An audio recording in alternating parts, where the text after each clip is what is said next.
할렐루야. 오늘 이 자리에서 함께 예배드리는 우리 모두에게 구원의 기쁨이 넘쳐나기를 소망합니다. 오늘 우리는 로마서 말씀을 살펴볼 겁니다. 로마서는 사도 바울이 로마에 있는 교인들에게 쓴 책입니다. 그리고 로마서에는 영원히 죽을 수밖에 없는 존재가 믿음으로 의롭다함을 받고 거룩하신 하나님의 존귀하고 영화로운 존재가 되는 구원론이 담겨 있습니다. 더불어 로마서는 하나님과 화목하게 되고 하나님의 존귀한 자녀가 된 성도들이 이 세상에서 어떤 모습으로 살아가야 할지를 분명히 제시하고 있습니다.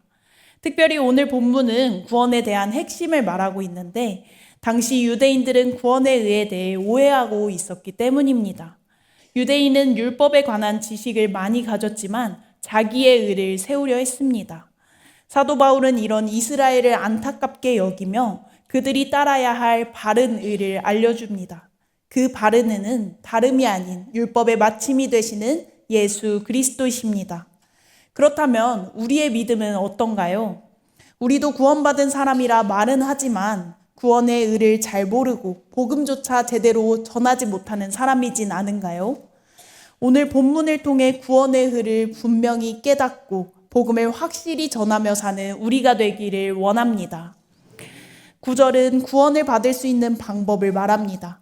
그것은 입으로 예수를 주로 시인하고 하나님께서 예수님을 죽은 자 가운데서 살리신 것을 마음으로 믿는 것입니다. 예수를 주로 시인한다는 것은 단순히 입으로 말하는 것을 말하는 게 아니죠. 예수를 주로 시인한다는 것은 예수님이 나의 주님이심을 진정으로 인정한다는 뜻입니다. 우리는 9절의 말씀을 통해 구원이 예수님의 부활과 주님 되심을 진정으로 동의하는 자에게 주어진다는 사실을 알 수 있습니다. 10절은 사람이 구원에 이르는 방법, 곧 믿음의 원리를 밝힙니다. 그것은 마음으로 그분의 부활을 믿는 것이고 예수 그리스도의 주 되심을 입으로 시인하는 것입니다. 마음에 있는 믿음은 우리에게 의를 가져오며 입으로 한 시인은 구원을 가져옵니다. 마음으로 믿는 것과 입으로 시인하는 것, 이 두 가지는 같은 의미를 다른 표현으로 반복한 것입니다. 마음은 인격의 중심이고 입이 마음의 표현 통로이기에 이 둘은 안에서의 믿음을 밖으로 드러내 보이는 일입니다. 사람의 마음과 말에 주목하시는 하나님께 우리의 믿음을 고백합시다. 이처럼 우리도 나에게 있는 신앙을 공개해야 합니다. 저는 입으로 시인한다라는 이 말에 한마디를 더 보태고 싶습니다. 그 한마디는 어떤 경우에라도입니다. 어떤 경우에라도 예수님을 믿는 믿음을 입으로 시인하는 우리가 되기를 소망합니다. 사도 바울은 11절과 13절에서 구약을 인용하여 구원론을 설명합니다. 구약의 말씀을 토대로 이스라엘을 설득하려 한 것이죠. 함께 이사야 28장 16절을 읽겠습니다. 그러므로 주 여호와께서 이같이 이르시되 보라 내가 한 돌을 시온에 두어 기초를 삼았노니 곧 시험한 돌이요 귀하고 견고한 기초돌이라 그것을 믿는 이는 다급하게 되지 아니하리로다. 아멘. 하나님은 하나님이 보내신 예수님을 믿는 자는 누구든지 부끄러움을 당하지 않을 거라 이미 말씀하셨습니다. 믿음으로 구원받는 것에는 차별이 없습니다. 누구든지 예수를 믿으면 구원 얻는다라는 말씀은 1차적으로는 이스라엘을 겨냥한 것입니다. 유대인만 구원을 얻는 게 아니다. 누구든지 예수를 믿으면 구원을 얻는다. 너희가 이방인보다 잘났다고 착각하는데 절대 그렇지 않다. 하나님 앞에서는 유대인이나 헬라인이나 아무 차이가 없다라고 말하고 있는 것입니다. 유대인이라고 해서 헬라인보다 더 나은 게 없습니다. 하나님 앞에서는 다 똑같습니다. 요즘 상황으로 바꿔 말해볼까요? 우리라고 해서 믿지 않는 사람보다 낫지 않습니다. 우리가 그들보다 나은 점이 있다면 우리는 예수님을 믿어 구원받았다는 것입니다. 나은 점도 없는데 구원을 얻었으니 우리는 그저 감사할 뿐이죠. 한 분이신 주님은 모든 사람의 주가 되셔서 그를 부르는 모든 사람에게 풍성한 은혜를 내려주십니다. 구원은 은혜로 얻습니다. 하나님의 은혜가 임했는데 구원에 이르지 못하는 사람도 없고 하나님의 은혜 없이 구원에 이르는 사람도 없습니다. 한 가지 예를 들면 우리가 말하는 구원이 불교에서는 성불입니다. 그렇다고 해서 불교에 입문한 사람마다 성불하는 건 아닙니다. 심지어 불교 신자라고 하면서 성불에 엄두도 못 내는 사람이 많다고 합니다. 그런데 우리는 그렇지 않죠. 성경은 누구든지 예수님을 믿으면 구원을 얻는다고 합니다. 왜 이런 차이가 있는 것일까요? 불교에서 말하는 성불에 이르기 위해서는 그 조건을 자기가 충족해야 하는데 구원에는 우리가 충족해야 할 조건이 없기 때문입니다. 예수를 믿으면 구원 얻는다라는 말은 구원을 얻으려면 믿음을 조건으로 제시해야 한다라는 뜻이 아니죠. 우리는 아무것도 한 게 없는데 구원이 우리에게 이루어졌다는 뜻입니다. 우리가 예수님을 모셔온 것이 아닙니다. 하나님이신 예수님이 우리에게 직접 오셨습니다. 이러한 일에 우리의 공로는 전혀 없습니다. 모두 하나님이 하신 일입니다. 이처럼 구원은 전적으로 하나님이 하시는 일입니다. 우리는 이 사실을 믿기만으로 말미암아 의로워졌습니다. 함께 요엘 2장 32절 말씀을 읽어보겠습니다.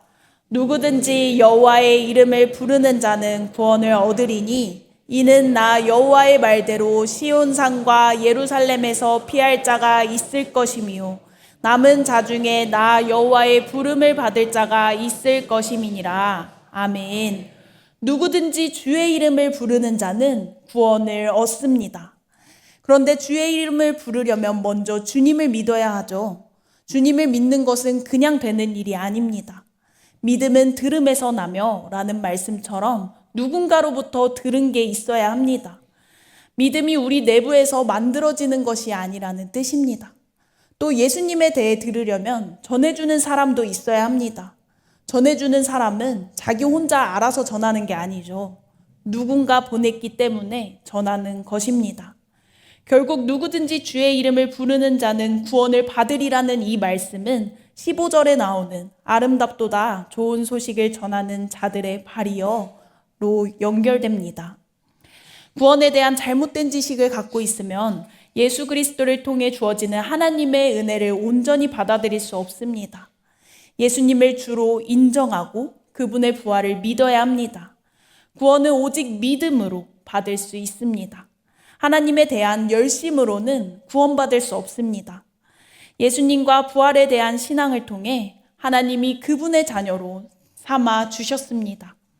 그 어떤 의롭고 선한 행위도 세상의 높은 신분도 예수님의 죽음과 부활을 대신하지는 못합니다. 하나님의 의, 예수 그리스도를 믿는 자는 심판 때에도 부끄러움을 당하지 않습니다. 우리는 세상에 살아갈 때에 다른 사람들에게 부끄러움을 당할까봐 신경을 많이 쓰지요. 그리고 자랑할 게 조금이라도 있으면 금세 교만해지곤 합니다. 그러나 진정으로 부끄럽지 말아야 하는 순간은 심판주 하나님 앞에 섰을 때임을 기억하시길 바랍니다. 그때 우리는 스스로 행위를 내세울 수 없습니다. 오직 예수 그리스도의 십자가의 공로에 의지하여 하나님 앞에 설 수 있을 뿐입니다. 예수 그리스도의 근거한 견고한 믿음을 가집시다. 자기의 의, 곧 행위의 근거를 둔 신앙은 기복이 심할 수밖에 없습니다. 예수님의 십자가 공로를 힘입어 하나님을 바르게 섬깁시다. 마지막으로 저의 짧은 간증으로 오늘 설교를 마치려고 합니다. 저는 재작년 12월부터 전도위원회를 섬기기 시작했습니다. 제가 전도위원회를 섬길 수 있었던 것은 담임 목사님의 권유로 인해서였습니다. 그때 솔직한 제 심정으로는 내가 잘할 수 있을까라는 마음이 들었습니다. 제 인생에서 제대로 전도해 본 적이 손에 꼽았기 때문입니다. 그렇게 저는 제게 주어진 전도위원회 일을 다하기 위해 힘썼습니다. 우선은 제가 할 수 있는 임원분들과 팀원분들을 만나 말씀으로 격려하는 일을 했고 행사를 진행하고 전도훈련학교 강의를 했습니다. 그러다 보니 어떻게 하면 성도님들이 더 전도에 대한 열정을 가지게 할 수 있을까? 어떻게 사람들에게 복음을 효과적으로 전할 수 있을까? 함께 고민하기 시작했습니다. 그리고 저의 태신자에 대한 마음, 아직 예수님을 모르는 사람들에 대한 안타까움, 나도 전도하고 싶다라는 생각이 더욱 커져갔습니다. 그리고 마침내 전도의 꽃을 피우는 순간은 이번 선교 바자회를 통해 느낄 수 있었습니다. 전도위원회를 섬기시는 장명규 장로님의 우리가 태신자를 돌아오게 하는 일에 앞장서자라는 말로 선교바자회 복음 전도 부스를 차리게 되었고, 각 팀장님들과 팀원들의 섬김으로 복음 전도가 이루어졌습니다. 팀원분들이 없을 때는 제가 직접 전도를 했는데, 바로 그때 하나님은 그동안 담대히 전도하게 해주세요 라는 저의 기도 제목을 이루어 주셨습니다. 처음 보는 사람에게 예수님을 전하고 함께 영접 기도하고 이름을 적어 나갈 때 저와 우리 전도위원회 모든 분들의 마음은 말할 수 없이 기뻤습니다. 그제서야 저는 지난 전도 세미나에서 강의해 주신 최병호 집사님의 전도하면 행복합니다 라는 말이 공감되었습니다. 아, 이런 거구나. 전도를 하면 나의 믿음이 더 커지고 살아있음을 느끼게 되는구나 라는 마음이 들었습니다. 아마 그 자리에 함께 있던 우리 팀원들도 비슷한 마음을 느꼈을 것입니다. 처음 전도위원회를 맡게 될 때는 몰랐지만 이제는 하나님이 저를 이 자리로 이끄신 이유를 알 것 같습니다. 하나님은 아직 복음에 대해 한 번도 제대로 들어보지 못한 그 사람들을 위해 그 사람들에게 복음을 전하라고 저를 이 자리로 이끄셨고 훈련시켜 주신 것입니다. 오늘 이 자리에서 함께 예배드리는 우리 성도님들도 본문을 통해 깨달은 구원의 핵심을 분명히 알기를 원합니다. 그리고 함께 전도하며 하나님이 주시는 기쁨과 행복을 느끼길 원합니다. 막상 전도하려니 두려우신가요? 우리는 그 두려움을 기도하면서 훈련하면서 함께하면서 이겨낼 수 있습니다. 매 학기 진행되는 전도훈련학교를 들으십시오. 그리고 전도위원회에 오십시오. 그러면 혼자 고민했던 전도의 방법이 깨달아지고 주저하지 않고 담대히 복음을 전할 수 있게 될 것입니다. 오늘 말씀과 메시지를 마음에 새기며 복음을 분명히 알고 복음의 발걸음을 이어가는 우리, 특별히 태신자를 주님께로 이끄는 우리 모두가 되기를 간절히 소망합니다. 우리 이 시간 결단하며 함께 찬양하길 원합니다. 함께 예수 예수 찬양하겠습니다.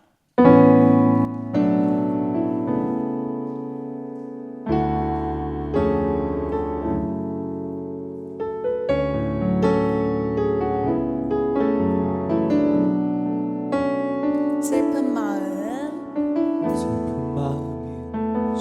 마음 있는 자, 몸과 영혼 병든 자, 누구든지 부르시오. 예수 이름 부르시오.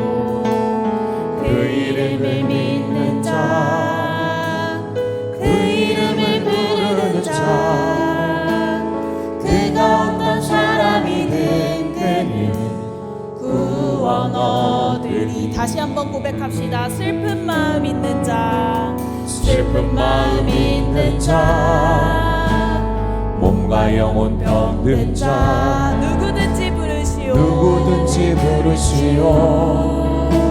예수 이름 부르시오.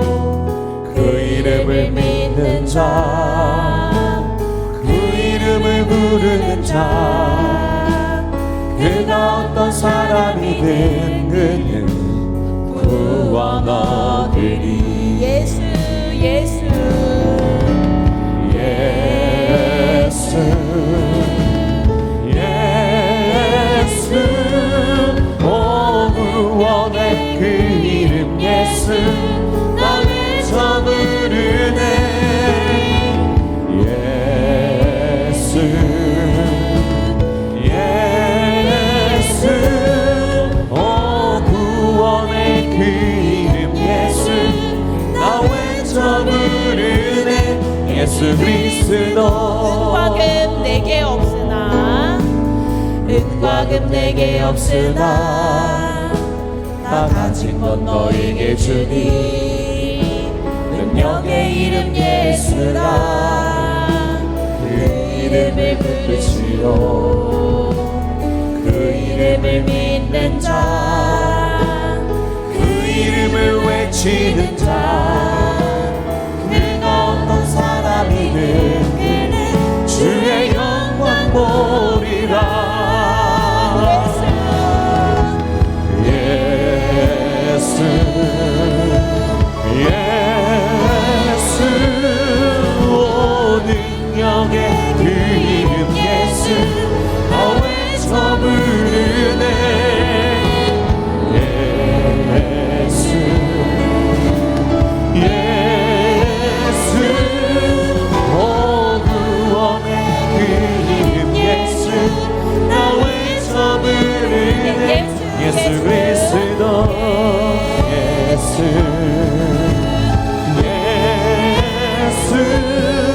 오 능력의 그 이름 예수 나 외쳐 부르네 예수